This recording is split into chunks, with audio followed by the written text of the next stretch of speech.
When we talk about governance, we often talk about adoption and governance as separate things. And I really want to emphasize today, at least, that when we think of governance and what we've seen in the market from doing research with Microsoft and massive number of engagements over years, over 100 different governance engagements specifically, we know that they're very intertwined. Lead is a remote-first company based out of Canada. What makes a world-class Microsoft 365 intranet and digital workplace?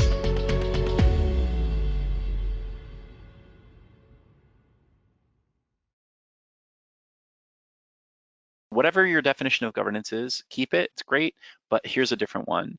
Think of it as an efficiency tool, right? You want governance to drive better efficiency. I know everyone talks about risk mitigation, but think of the efficiency thing. And that's what adoption's about too, right? People are using the wrong tools for the wrong purposes, or they're using the same tool for everything, even though it's not fit for purpose. It's not the best tool for that. And so it's the same sort of pattern we see with governance, where I use the analogy often of a sports team. If you like football as an example, if you have an offensive line, a defensive line, special teams, if you have roles like a quarterback versus a wide receiver, when you have different roles and when you have different teams, it's not that you're doing it because you're trying to mitigate risk or you love, committees, right?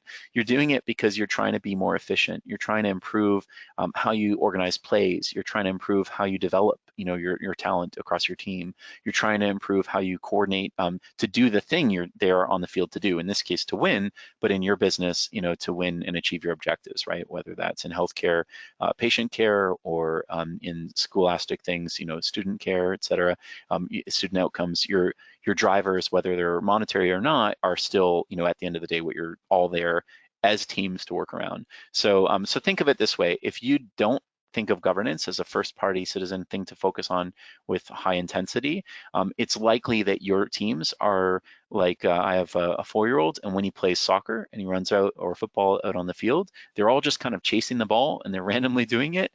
That's the difference, right? Are you guys reactive? Are you just chasing the ball and running into each other, et cetera? Or are you, have the structure, you have the things that will make you successful and be able to maximize the talent so that, everyone who's the best at their roles and capabilities can, bring that to the table.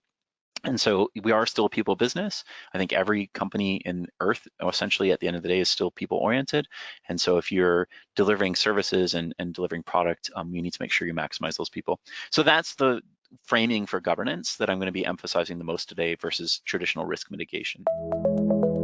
We provide services in Microsoft 365, everything related to SharePoint, extranets, intranets, things like that. We have Nielsen Norman award winners on our team. So a lot of that is a little bit of what we'll discuss today. So like making sense of it, organizing it, optimizing it, templating it, doing things like that, especially building on it as a platform. So if you're interested in solution development and applications, that's a big part of our business as well. If you have questions on any of these topics, please feel free to reach out.